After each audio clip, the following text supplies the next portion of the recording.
지금까지 지내온 것 주의 크신 은혜라. 한이 없는 주의 사랑 어찌 이루 말하랴. 자나깨나 주의 손이 항상 살펴주시고 모든 일을 주 안에서 형통하게 하시네. 몸도 맘도 연약하나 새 힘받아 살았네. 물 붓듯이 부으시는 주의 은혜 족하다. 사랑 없는 거리에나 험한 산길에 맬 때 주의 손을 굳게 잡고 찬송하며 가리라.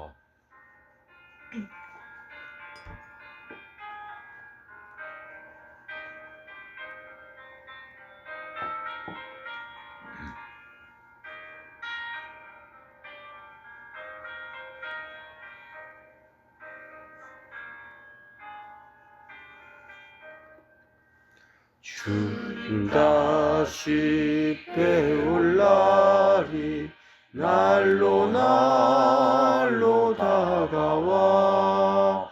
무거운 짐 주께 맡겨 벗을 날도 멀잖네.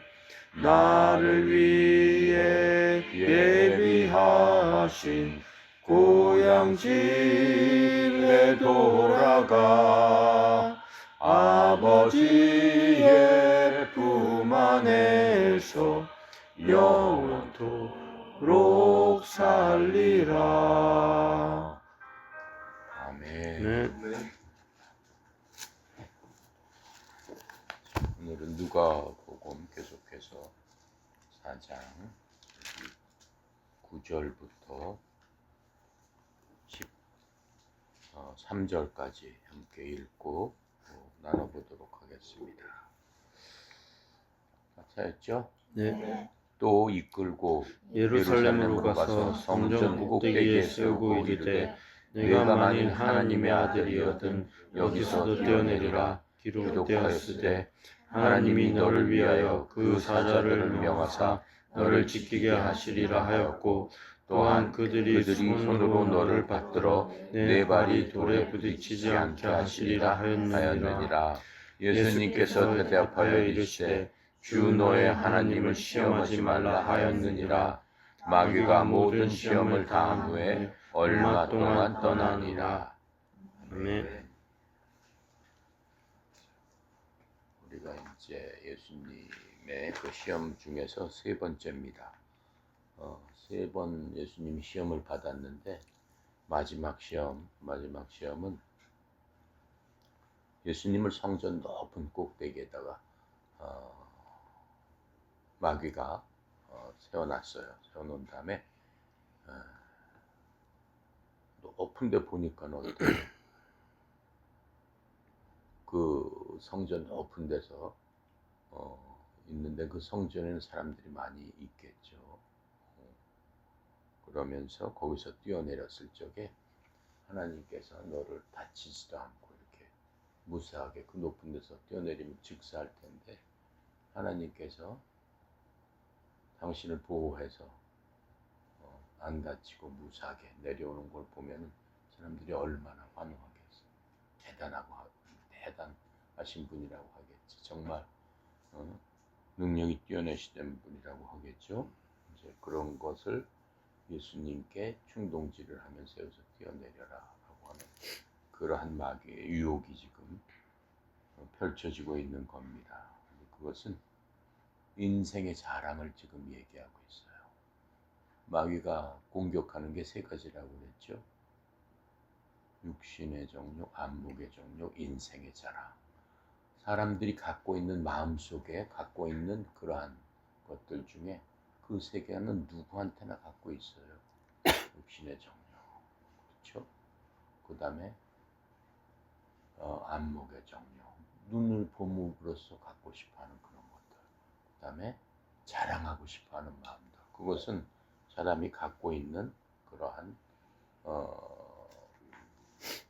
성품이죠. 성품인데 그것은 하늘에서 난 것은 아니다라고 하나님께서 말씀해 주셨어요. 인간이 죄를 지면서 죄성을 가지면서 그러한 마음이 인간 마음 속에 자리 잡아서 인간의 본성 중에 하나가 되어버렸다라고 지금 성경은 말씀하고 있습니다. 그런데 이 사탄이 주로 사람들을 또 대적하는 것 중에 가장 큰 무기가 성경이에요. 성경을 갖고 성경을 잘 알기 때문에 이 성경을 인용하면서 하나님의 말씀을 말씀 그대로 전하는 게 아니다가 거기다가 자기 필요한 대로 더 넣거나 더 없애면서 말씀을 변개시킨단 말이에요. 맨 처음에 그렇게 한 게 하나님의 말씀을 갖고 사람을 타락시킬 적에 그때도 하나님의 말씀을 자기가 더 집어넣었죠.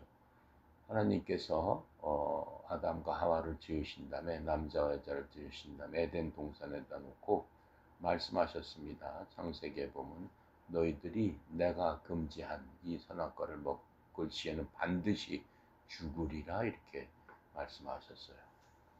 근데 사탄이가 사람들을 유혹하기 위해서 그 하나님의 말씀을 어기도록 하기 위해서 사람들한테 뭐라고 얘기했냐면은 너희들 하나님께서 이 실과를 먹으면은 뭐라고 얘기했냐?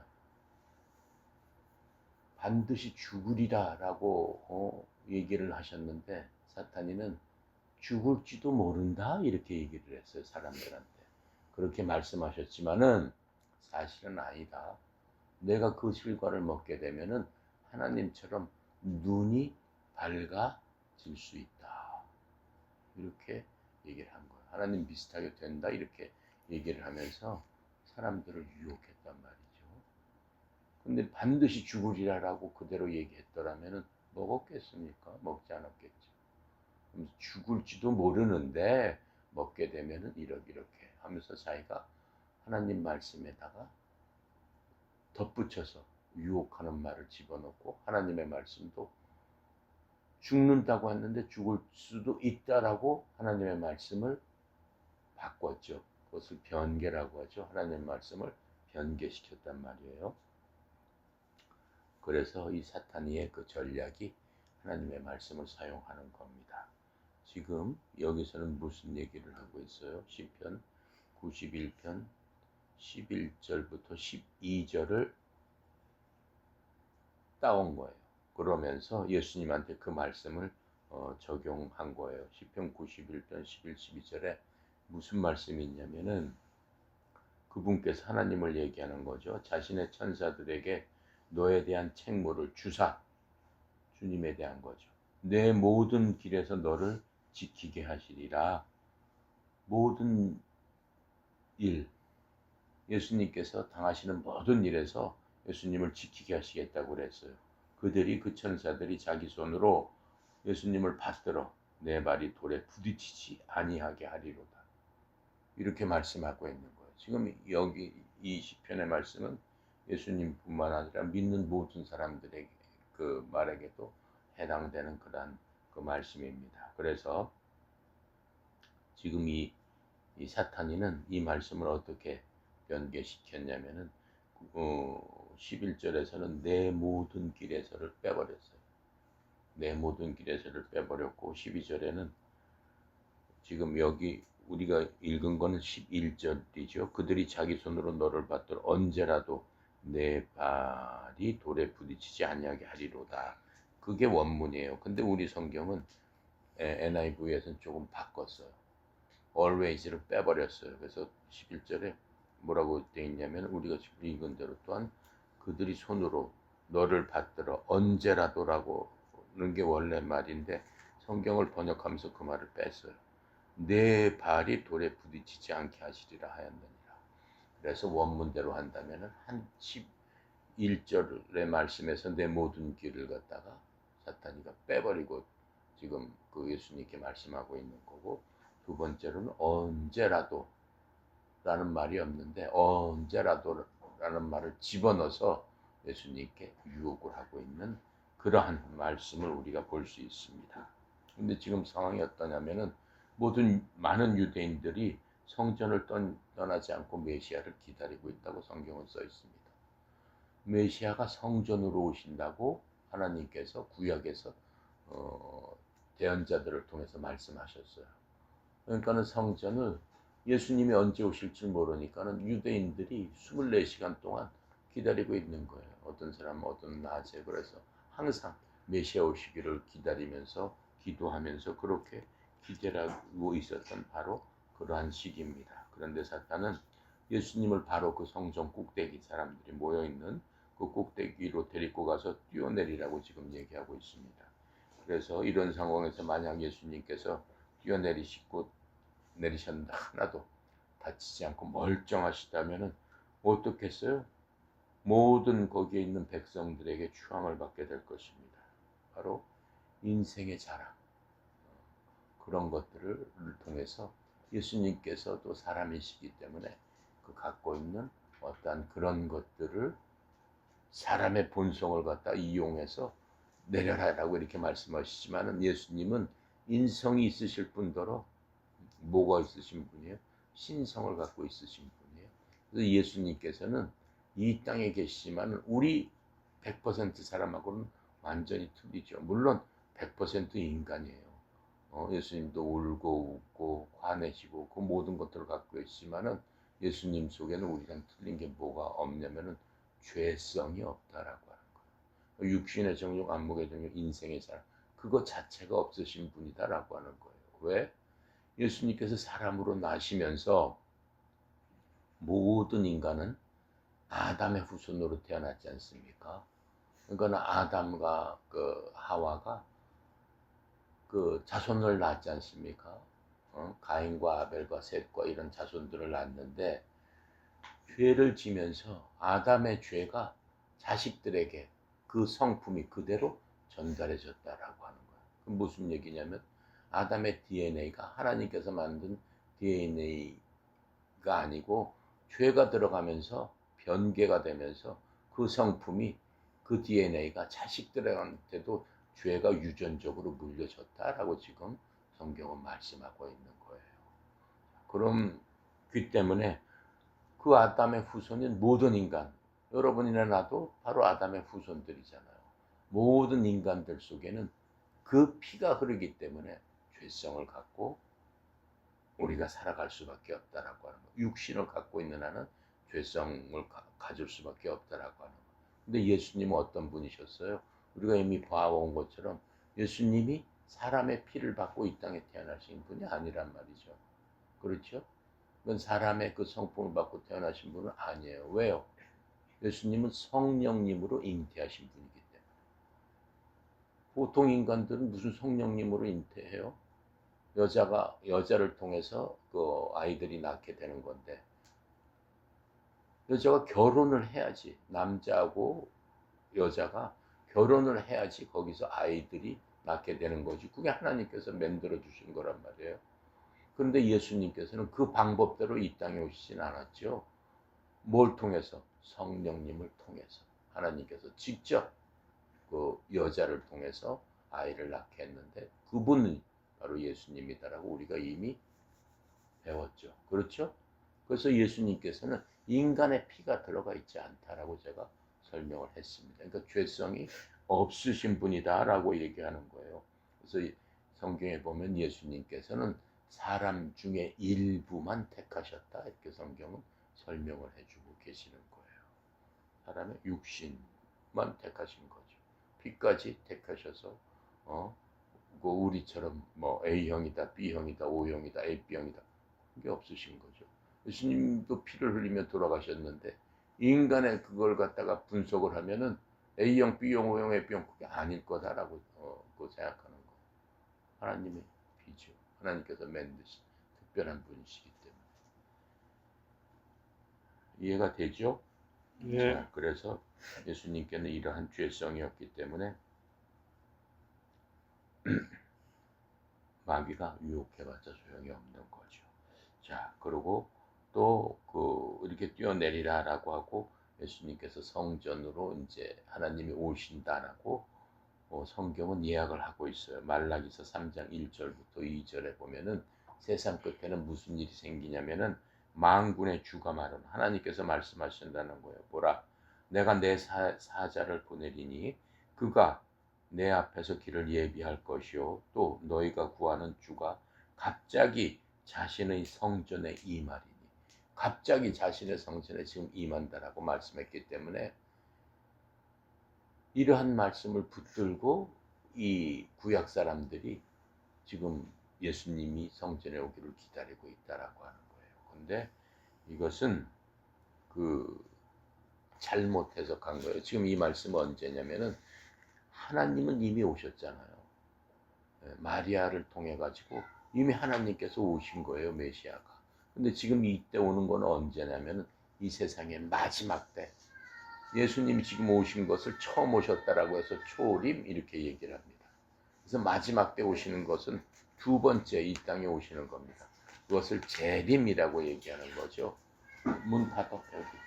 재림이라고 얘기하는 거죠. 그래서 그 재림 때, 재림 때 그 예수님께서 이 땅에 오시게 된다라고 하는데 그 재림 때를 얘기하는 바로 그 구절입니다. 자, 그래서 이제 이 현재도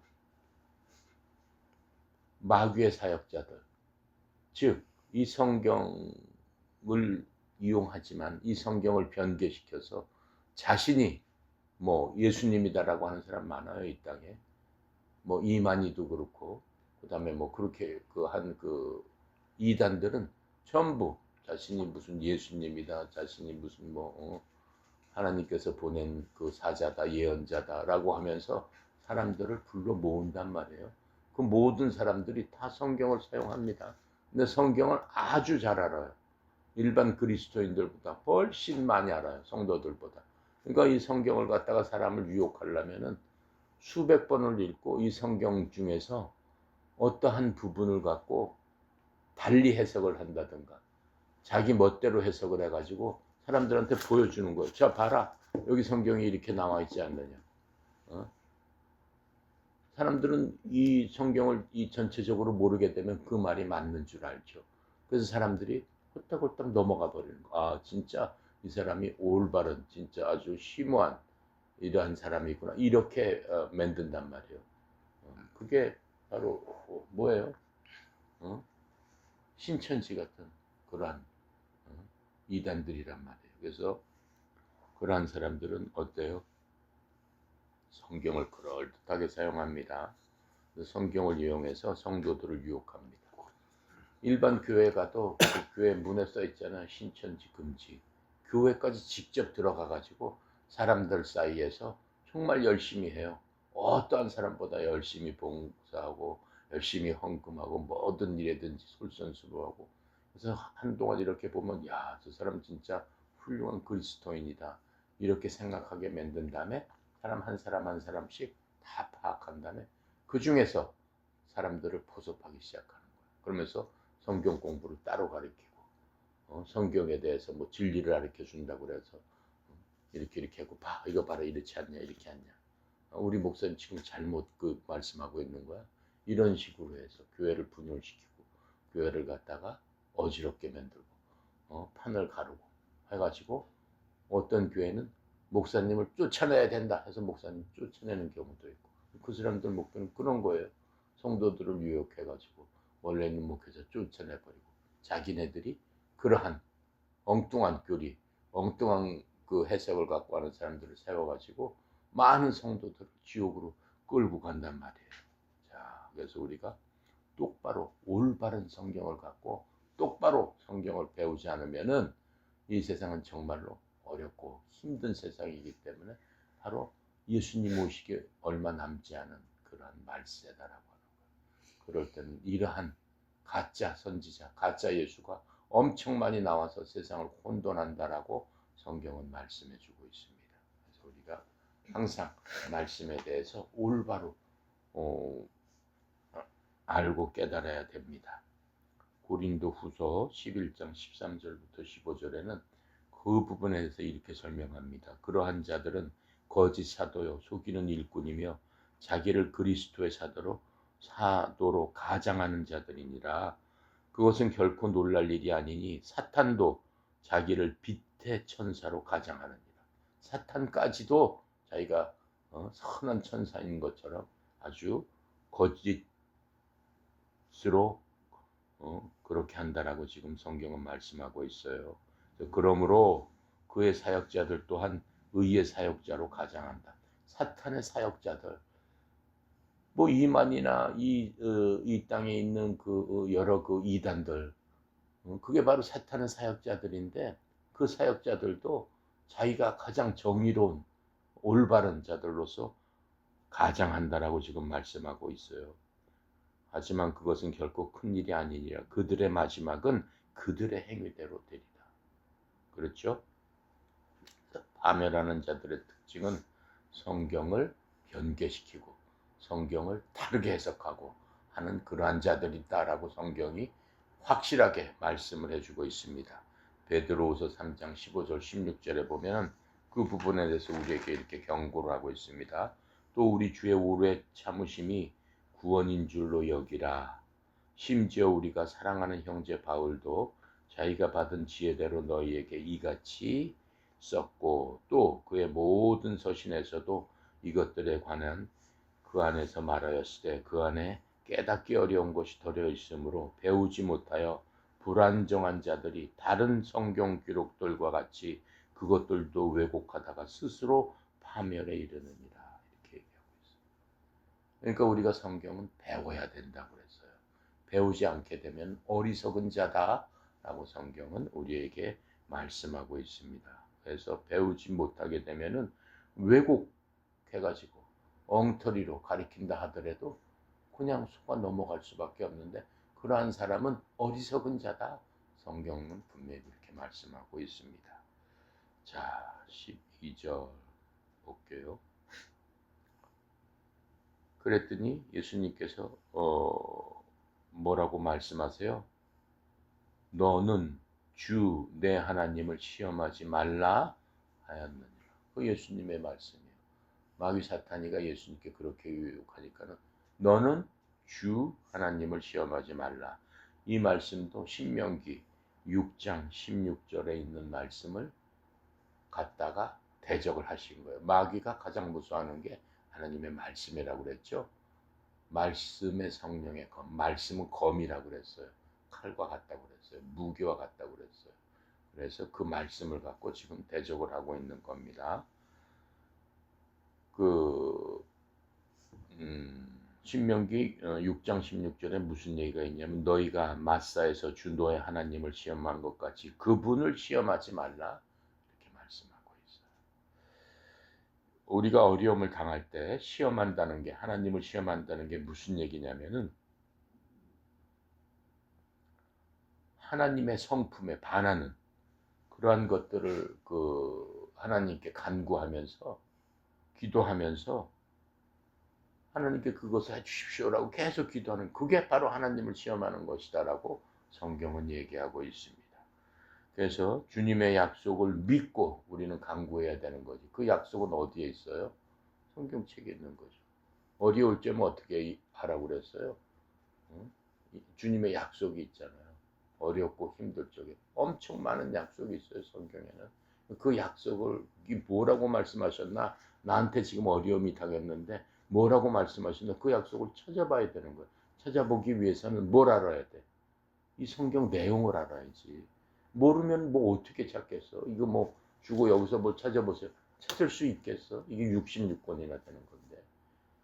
찾을 도리가 없어요. 그러니까 하나님께 가는 자는 성경 열심히 읽어야 돼. 그렇죠? 열심히 읽게 되면 세상에 대한 그 지혜도 하나님께서 주시고 인생 살아가는 길도 이 안에 빛으로 밝혀주신다라고 하는 거예요. 내 길을 인도하신다라고 했으니까. 그러니까는 지난번에 우리 야고보서 읽었잖아요. 내가 여러 가지 시험을 만나거든. 내가 시험을 만났어. 시험을 만나 하나님께 어떻게 해주세요.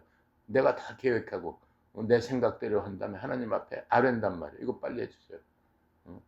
그건 하나님이 계획하고 내 계획하고 틀린 거예요. 그건 하나님 성품에 맞지 않는 거예요. 그럴 적엔 먼저 어떻게 해야 돼? 내가 여러 가지 시험을 만나면 온전히 기쁘게 여기라 이렇게 얘기한다고 그 야고보서 우리 1장에서 그저께 읽었죠. 온전히 기쁘게 여기라 믿음의 시련이 너를 어떻게 하리라? 단련하리라. 아, 내가 이렇게 시험을 받았는데 그 시험 자체를 부정하고 할 필요 없다라고 하는 거예요. 아, 이건 하나님께서 내게 주시는 시련이구나. 받아들여라. 왜? 나를 단련하셔서 내 믿음이 더욱더 굳건해서 하나님의 약속을 끝까지 붙들 수 있도록 이런 게 없었으면 그런 기회도 없잖아요. 그렇죠? 나를 그렇게 단련하시기 위한 거구나. 내 믿음을 더 강하고 크게 만들어 주시기 위해서 이렇게 하시는 거구나. 이렇게 생각을 해야 된다라고 하는 거예요. 이해합니까? 예. 그래서 우리는 주님의 약속을 믿고 간구하는 것이 주님을 시험하지 않는 길이에요. 자, 그런데 이 출애굽기 이후에 이스라엘 백성 지금 여기서 신명기 6절은 너희가 마사에서 주 너의 하나님을 시험한 것 같이 그분을 시험하지 말라 이렇게 지금 얘기하고 있어요. 근데 예수님께서 주 너의 하나님을 시험하지 말라 하고 사탄이한테 지금 그 공격을 하니까 사탄이가 꾀갱하는 거죠. 자, 그런데 그게 무슨 얘기였느냐? 이스라엘 백성이 이제 홍해를 건넜죠. 이집트에서 나오면서 홍해를 건너서 모세를 통해서 하나님께서 예비하시고 하나님께서 준비하시는 길을 따라서 한두 사람이 아니죠. 뭐 몇백 명이 아니죠. 수천 명이 아니죠. 몇 명이라고 그래서 약 200만 명이나 되는 사람이 이집트로부터 탈출해서 그 광야 땅을 건너서 아브라함 그 맨 처음에 조상이 줬던 그 땅까지 가야 되는 거예요. 고향으로 돌아가는 길이에요. 근데 그게 어때요? 그냥 쭉 가면은 한 아무리 그 늦게 가도 한 달이면 갈 수 있는 길이에요. 빨리 가면 2주면 갈 수 있는 길이에요. 불과 얼마 안 되는 거예요. 이 이스라엘 끝하고 그다음에 이집트하고는 붙어 있어요. 그런데 그 아브라함 그 밑준 땅에서 너무 기근이 하고 흉년이 그 지나다 보니까 야곱 때 아브라함의 그 손자 야곱 때 땅에서 아무 곡식도 안 나오고 기근이 하고 다 굶어 죽게 생겼어요. 가족 70명을 데리고 이집트로 갔단 말이죠. 그래서 고센 지방이라는데 쭉 살게 됐는데 한 70명이 살게 됐는데 거기서 130년 동안 그 어떻게 하다 보니까 살게 됐는데 70명이 가가지고 군 인구가 200만 명이 늘어났단 말이에요. 하나님께서 엄청난 복을 주신 거죠. 그런데 이제 그 이집트에서 너무 학대를 하니까 다시 데리고 하나님께서 어떻게 해요? 내가 아브라함에 줬던 땅으로 가라 이렇게 말씀하셨어요. 근데 가는 길에 홍해도 건너고 홍해에서 봤잖아요. 모세를 통해서 200만 명이 한 사람도 안 다치고 바닷길을 건넜어요. 홍해를 갔다가 모세가 손을 드니까 바다가 갈라지면서 길이 나와가지고 건넜단 말이에요. 근데 그 이집트 군사가 막 쫓아와서 그들도 홍해를 건너려고 하는 순간에 어때요? 그 이스라엘 사람들이 다 건너가니까 물이 바다가 다시 어떻게 해요? 메워지면서 굴로 들어갔던 모든 이집트 군사들은 다 익사해버렸죠. 그런 것들을 누가 봤다는 거예요? 그렇게 건너온 이스라엘 백성들이 그냥 봤습니다. 200만 명이 매일매일 가게 되는데 어떻게 거기를 가요? 그 땅을 어떻게 가냔 말이에요. 그 길이 다 사막이야. 전부 다. 사막을 건너서 가게 되는데 그 가는 동안 하나님께서 이스라엘 백성들한테 먹이시고 재우시고 입히시고 그 모든 것들을 해준 것을 자신들이 매일매일을 체험하면서 그 그 길을 갑니다. 그 길을 갔는데 어땠어요? 아침이면 하나님께서 하늘에서 천사들이 먹는 만나를 보내줘서 먹게 했지. 또 백성들이 고기가 먹고 싶어요 하소연하니까 메추라기를 보내가지고 메추라기가 온 땅에 떨어지게 해가지고 고기를 먹게 해줬지. 또 가다가 200만 명이 물을 먹을래니 어디서 물을 먹고 어디서 하겠어요? 하나님께서 말씀으로 사막에서 물이 나게 하고 바위에서 물이 나게 해서 200만 명이 먹을 정도의 물이면 얼마나 많은 물이 나와야 되겠냔 말이에요. 그 모든 것들을 보여줬죠. 예, 보여줬어요. 그렇게 보여줬는데도 불구하고 뭐 어떻게 됐다는 얘기야. 이 사람들이 불평불만을 하면서 하나님은 어디 계시냐 이 정도까지 얘기하면서 하나님을 시험하게 되는 그러한 일들이 이루어집니다. 그래서 출애굽기 17장 1절부터 7절까지 내가 읽어볼 테니까 자세히 들어보세요. 이스라엘 자손의 온 회중이 주의 명령에 따라 신광야를 떠나서 자기들의 여정대로 이동하여 르비딤의 장막을 쳤으나 거기에 백성이 마실 물이 없었으므로 백성이 모세와 다투고 이르되 우리에게 물을 주어 우리가 마시게 하라 하니 모세가 그들에게 이르되 사람 너희가 어찌하여 나와 다투느냐 너희가 어찌하여 주를 시험하느냐 하니라. 거기서 백성이 목말라 물을 찾으며 백성이 모세에게 불평하여 이르되 어찌하여 당신이 이처럼 우리를 이집트에서 데리고 올라와 우리가 우리 자녀와 우리 가족이 목말라 죽게 하느냐 하니 모세가 하나님께 부르짖어 이르되 내가 이 백성에게 어떻게 하리이까 그들이 곧 내게 돌을 던지려 하나이다 하며 하나님께서 모세에게 이르시되 백성 앞을 지나고 이스라엘의 장로를 데리고 가라. 내가 강을 칠 때 쓰던 그 막대기를 내 손에 잡고 가라. 보라 내가 거기서 호렙에 있는 반석 위에서 네 앞에 서리니 너는 그 반석을 막대기로 치라 하면 그 반석에서 물이 나오리니 백성이 마시리라 하시매 모세가 이스라엘의 장로들 눈앞에서 그대로 행하니라. 그가 그곳의 이름을 마사와 무리바라 하였으니 여기서 지금 신명기에서 아까 마사라고 얘기했죠. 그러니까 바로 그 상황을 얘기하는 거예요. 마사라 무리바라 하였으니 그 까닭에 이스라엘 자손의 그 까닭은 이스라엘 자손이 서로 싸우기 때문이요. 또한 그들이 주를 시험하여 이르기를 주께서 우리 가운데 계신가 안 계신가 하였기 때문이다. 지금 여기서 나오는 거예요. 그러니까는 여기서 뭐 하나님을 시험하지 말라 이 얘기는 바로 여기서 주 하나님을 시험하는 하나님께서 계신가 안 계신가 한번 시험해 보자. 이스라엘 백성들 사이에서는 그렇게 기적을 보여주시고 하나님이 계신 것을 보여주셨는데 이스라엘 사람들은 매일매일을 체험을 했어요. 매일매일 체험을 했는데도 불구하고 어떻게 됐다는 얘기예요. 믿지 못한다는 얘기예요. 진짜 하나님이 계시는 거야 안 계시는 거야. 걸핏하면 그냥 이집트로 돌아가겠어. 그런단 말이에요. 우리의 믿음이 그렇다라고 하는 거예요. 어떨 때 우리가 컨디션이 좋을 때 하나님께 막 감사하고 기뻐하고 하다가 우리가 조금 무슨 일을 당하고 시험을 당하게 되면 진짜 하나님은 계시는 거야 안 계시는 거야. 누굴 믿어야 되는 거야. 이런단 말이죠. 그렇죠? 그게 바로 마귀의 사탄이가 꾸미는 거야. 그때 내 마음속에 사탄이가 나를 계속 시험하는 거예요. 어떻게 해야 되는 거예요? 주 내 하나님을 시험하지 마라. 내 마음속을 어지럽히는 마귀야. 내 의심을 주는 마귀야. 떠나가라 라고 얘기해야 된다. 이해가요? 네.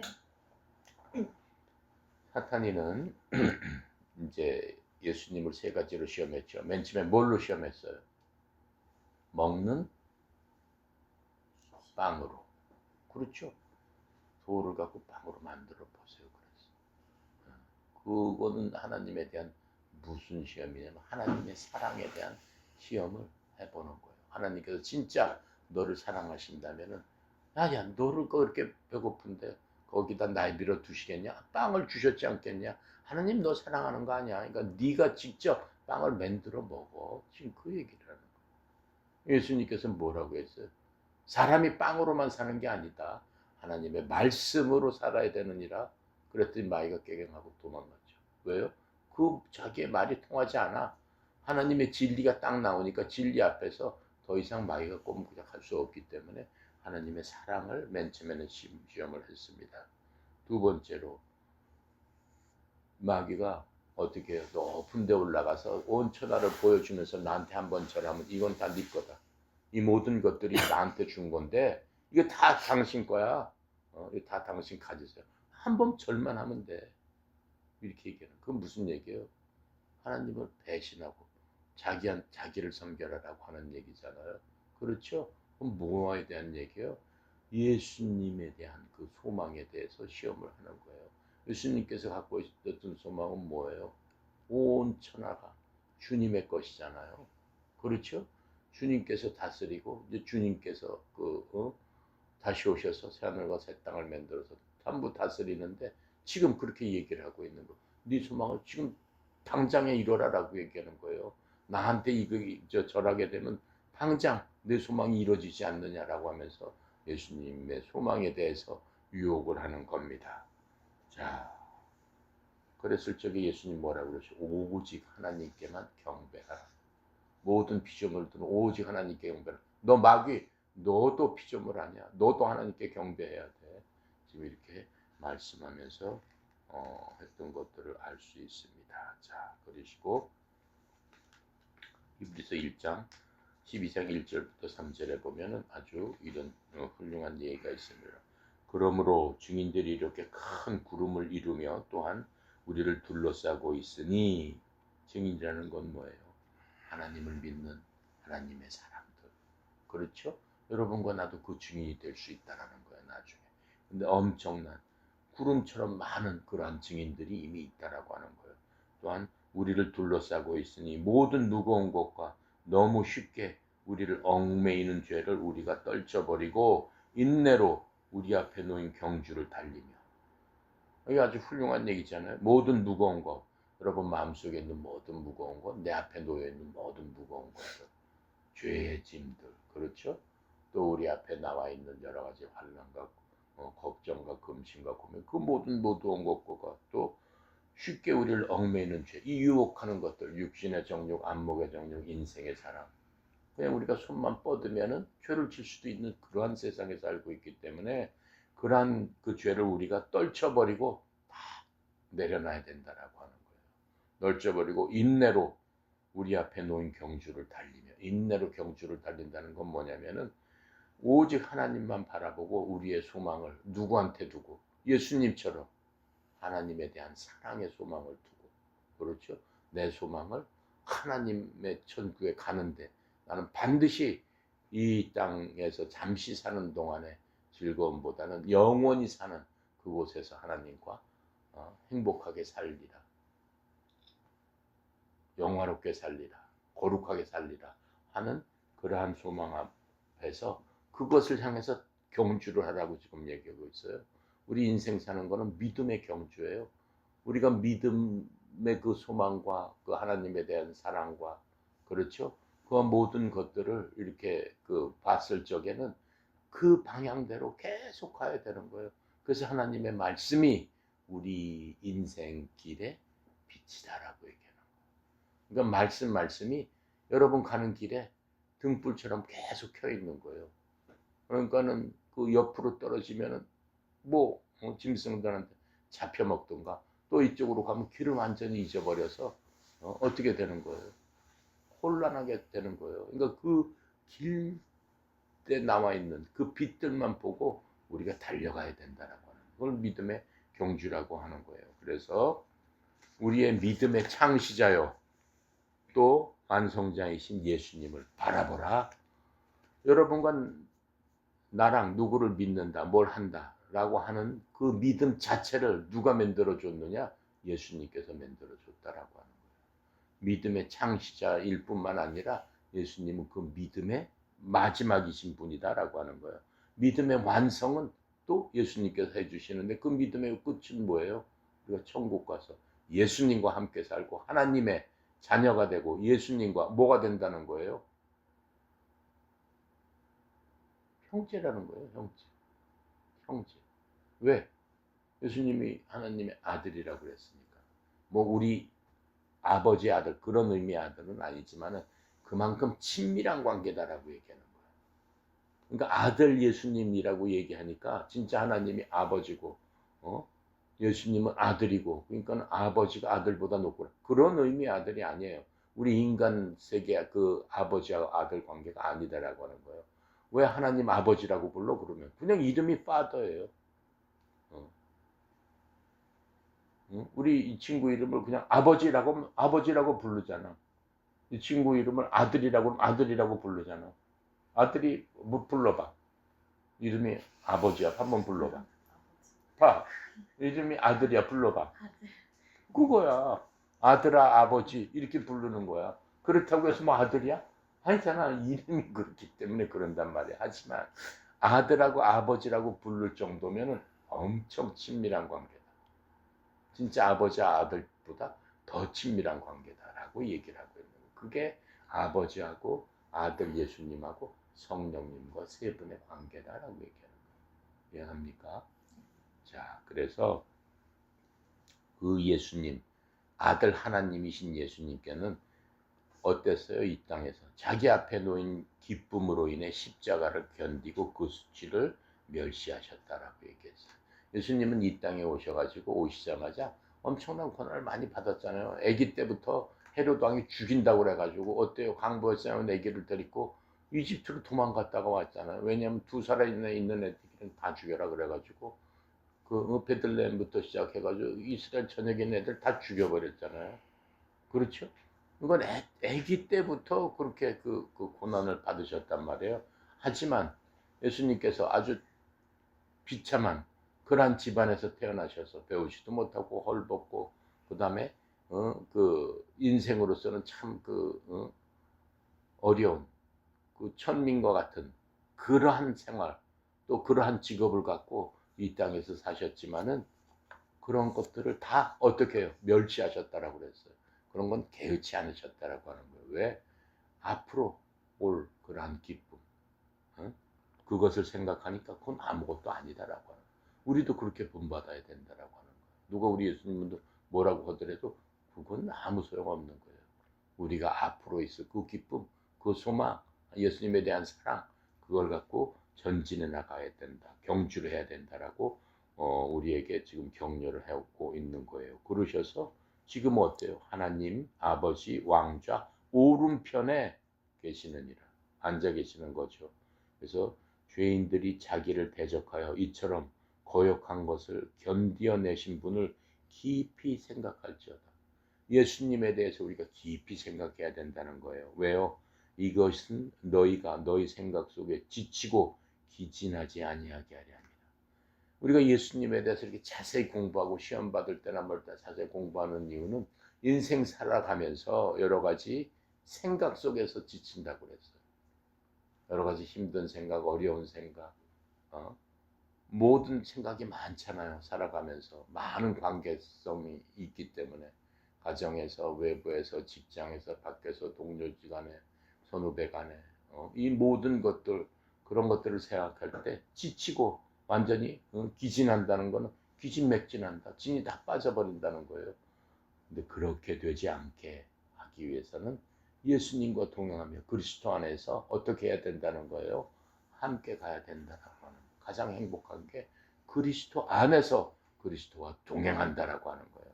이해갑니까? 왜요? 그 이유가 뭐예요?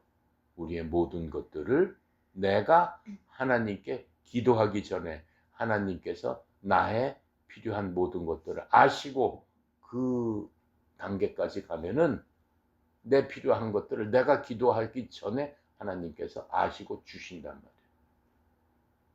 그게 바로 예수 그리스도 안에 있고 그리스도와 동행하는 관계가 되는 겁니다. 그래서 사탄이 예수님께 성전 꼭대기에서 뛰어내리라고 하면서 아버지께서 자신의 약속을 지키실 것이다 라고 이렇게 얘기를 했어요. 그러면서 아버지의 믿음에 대한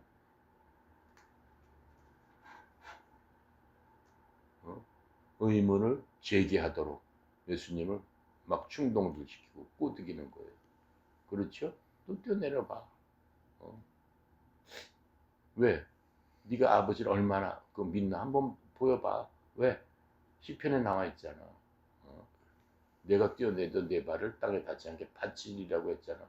뭐 뛰어내려 봐. 이거 그 말을 진짜 믿는다면 뛰어내리라니까 계속 이렇게 얘기했어요. 근데 거기에 대한 거는 말이 안 되는 거죠. 언제든지 받쳐주시리라 얘기했는데, 그렇다면은 하나님을 시험하는 거 아니에요.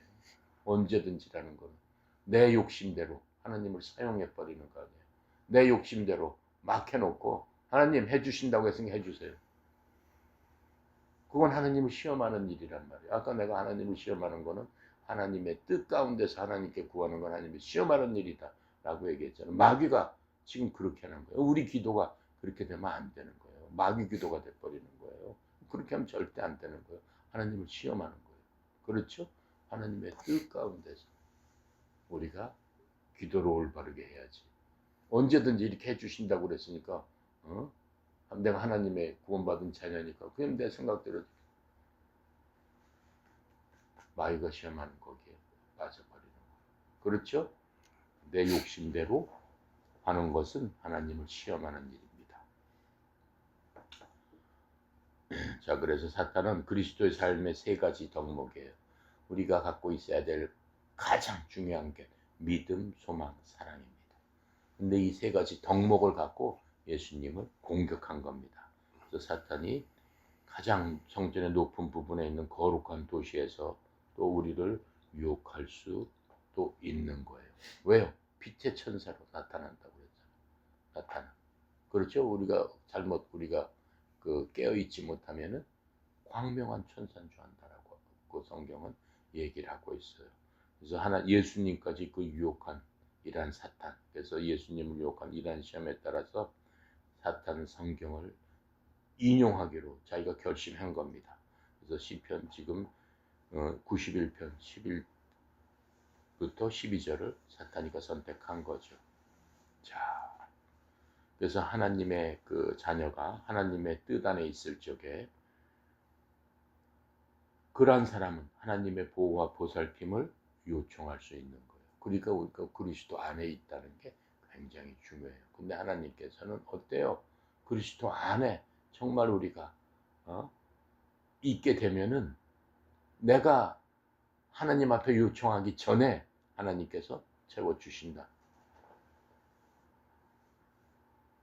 그걸 꼭 믿어야 돼요.